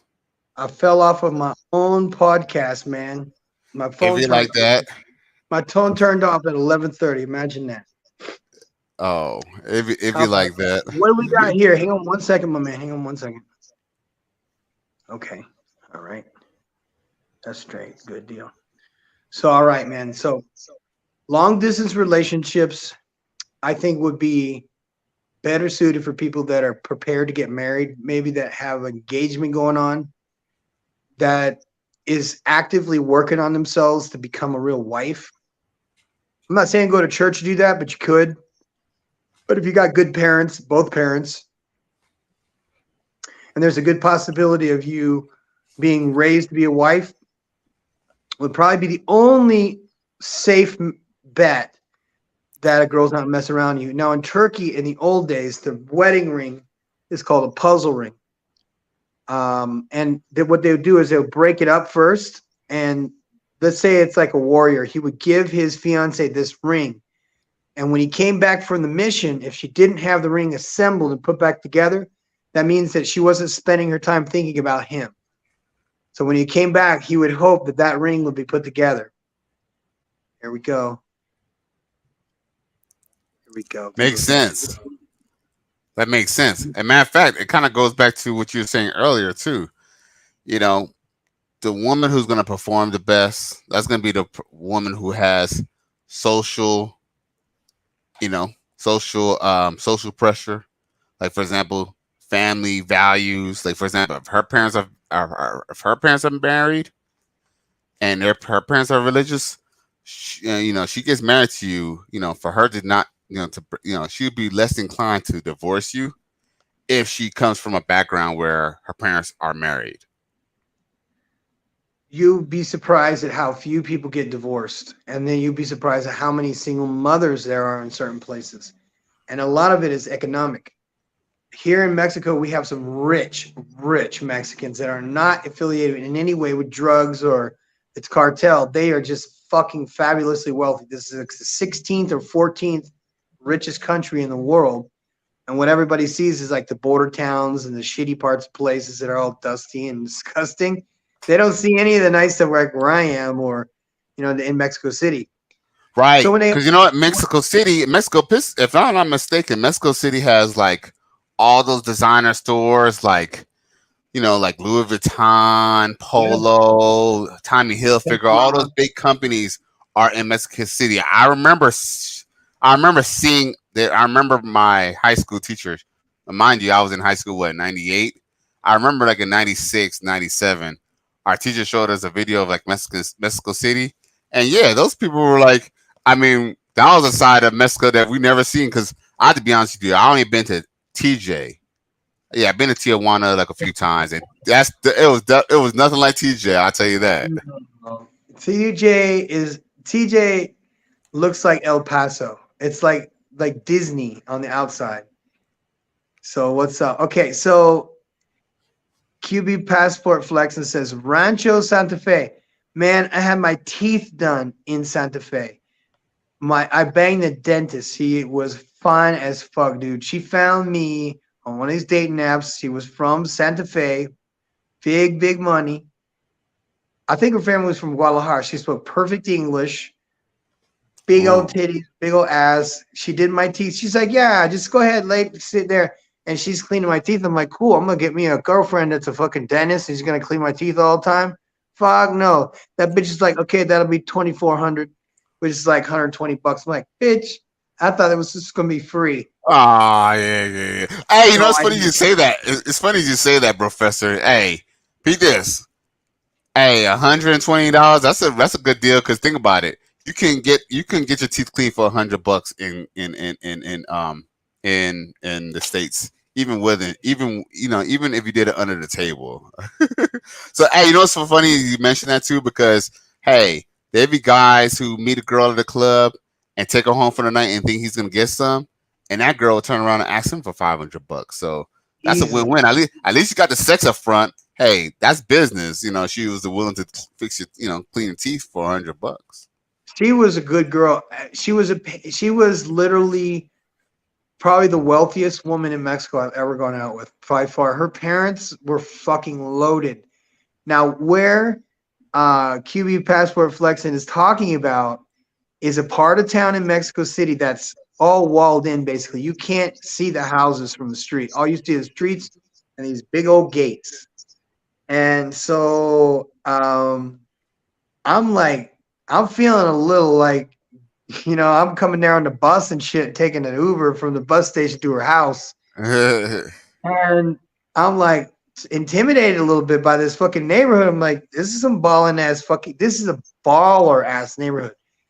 This girl told me that she owed $10 million in taxes. And I'm like, what the fuck? That means that if it was 30% of what your dad owed, because her dad was stupid wealthy, Right. he owned fucking like hotels in Vegas and shit or wherever. So they owed all this fucking taxes, and they came after her for the taxes as if she was in charge of they like froze her bank accounts and shit. When I met her, she was not doing good. She was living in a baller ass house, lovely lifestyle, she meets this young strapping fucking firefighter. She wants to get her fucking back blown out. I blew it the fuck out the first night. No kid. I wasn't coming all that way for nothing. She knew what time it was. And besides that, I grabbed her like this. I was going to do a jiu-jitsu move on her. I put my hand right behind her hair. I did just like this shit. The little itchy scratchy, and I pulled her right to me, and she just right on it. No questions asked. And it was minutes before I had her in bed. She was ripping my fucking underwear off like this at an angle. I'll never forget this shit. She is pulling my underwear down at an angle like this and doing this with the mouth thing, looking for it. Like pulling it out of my underwear. And that was it. She popped right up and she jumped right on it. And that was cool as fuck. And she just did it the best she could, you know what I mean? Because it was real awkward at the time. But man, I did her well to the point where I left and I just said, call her. Because I knew that if I kept going over there and hitting that shit, I'd be living in her house like a hobo sapien, knowing damn well I can't afford that motherfucking house. She's got a $10 million tax bill because her dad did some kind of that's more money than probably 100 families make in a fucking lifetime. And Right. She was in debt. That kind of debt. She was in debt. And I was like, what the fuck did you do? And she had like 3 lawyers. Right. Like crazy expensive lawyers. She's telling me this stuff, and I'm like, this is way out of my league shit. Right. So when QB Passport Flexing speaks of the place he's talking about, I know it firsthand and very, very, very well.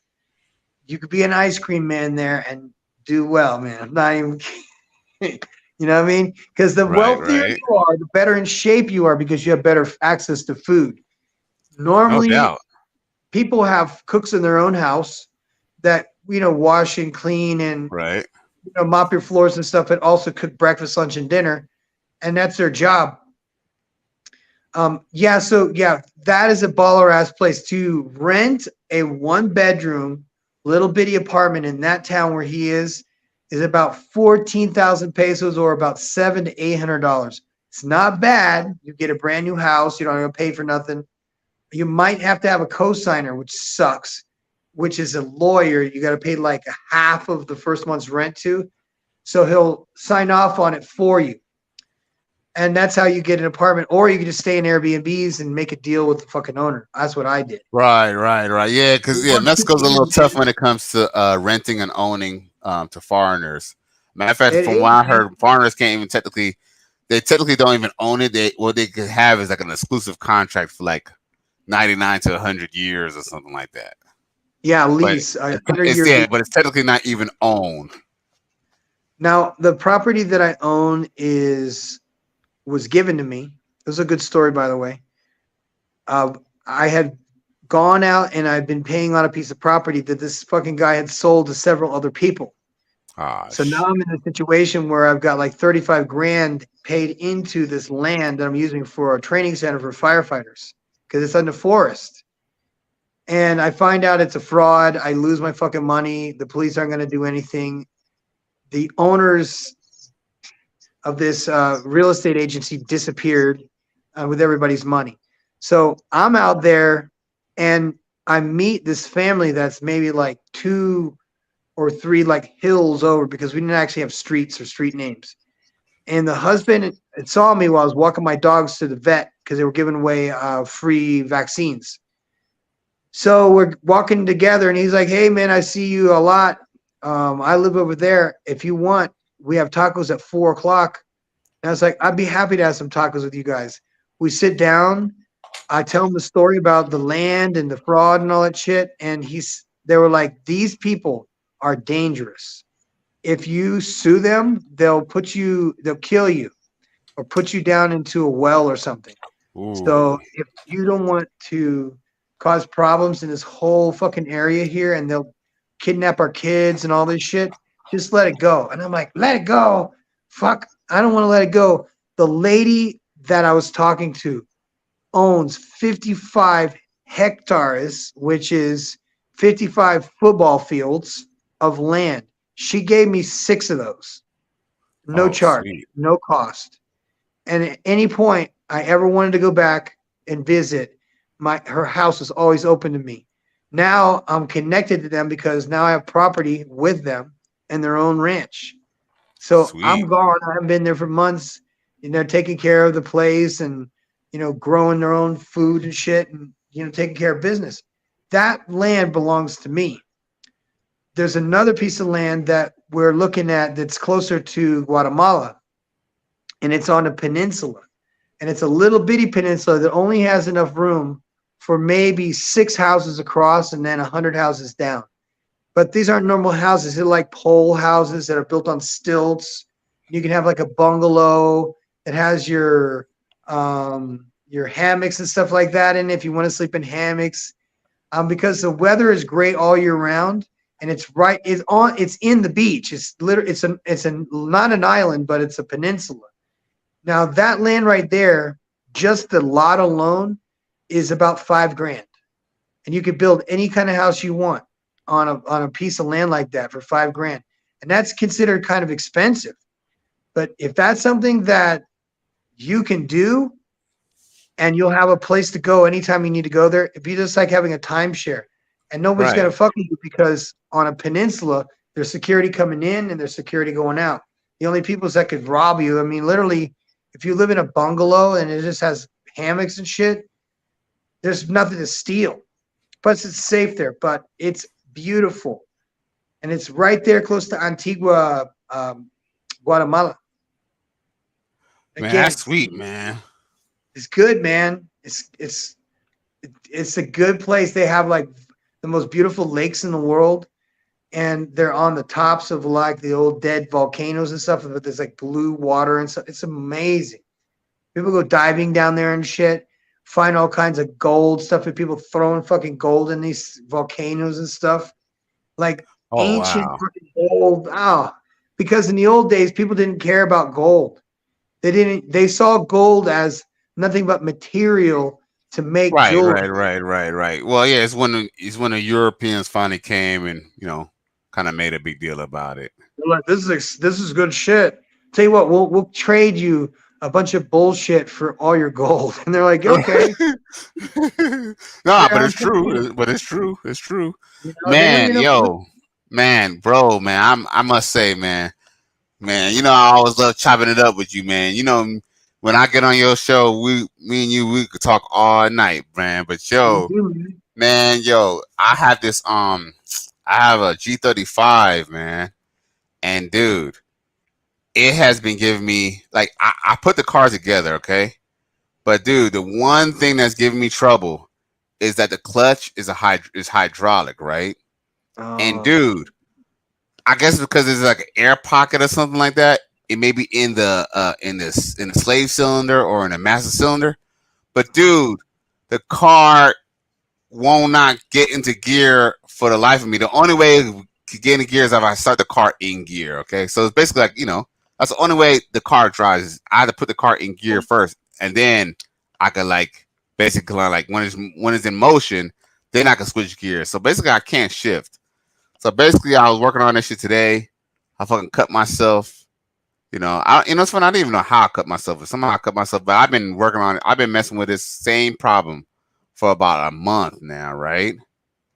And at this point, I don't fucking know. But long story short is, I'm like, I don't know if I'm gonna try to see if I could. I'm gonna try to do a couple things to try to see if I can fix it tomorrow. If not, I hate to do this because I do not take my cars to mechanics, but unfortunately, I might just have to just take this to another guy because man, I've been fucking with this car for like close to a month now. Same issue. And dude, for some reason, I don't know if it's an air pocket. I guess it's an air pocket, but I cannot get it figured out. So could be a I look like, filter. huh? It could be a filter. Sometimes the hydraulics have filters in them, and if they're depending upon the age of the It's a car. hydraulic clutch. It's a hydraulic clutch. Okay, So it's just brake fluid. There is no so there's no filter. filter. So that means it's probably some kind of. It's not an electronic issue. It sounds like a mechanical issue. Or See, I thought it was a mechanic issue, but basically what I'm being told, and I even searched it online because look, because here's the thing. I drive the car. Like if I turn on the car in first gear, it kicks off, it drives. Like I could drive it. The only problem is that when I stop at a stop sign or if I try to go in reverse, like the car is like, you have to have a clutch pedal for that, right? So what it looked like is that maybe there's like air still stuck in the system. But dude, long story short is I gotta wake my ass up early tomorrow and try to figure this shit out, man. Because Gonna get after it tomorrow, man. Go fix that car, bro. yeah. So like I said, man, I gotta get up early, man. But yo, me and you, we be all chopping it up for like hours, man. But I gotta get up in the morning, man. Go fix that car tomorrow, man. Let me know how it goes. Of course, brother. You know I am, man. And I'm gonna check on the. You probably done with the painting tonight, so with the panels. Ah, yeah, that's just floorboards. I'll be putting those in tomorrow. Oh, okay. Well, I'll check it on. I'll probably check in on that tomorrow, man. And I'll keep you informed on it. But dude, this car is like get on my damn nerves, man. And I just need to figure that shit out. Well, be good, man. Have a good night. Thanks for coming on. All right, bro. Peace out, man. Y'all boys have a good night, man. God bless. Amen. Bye-bye. Peace.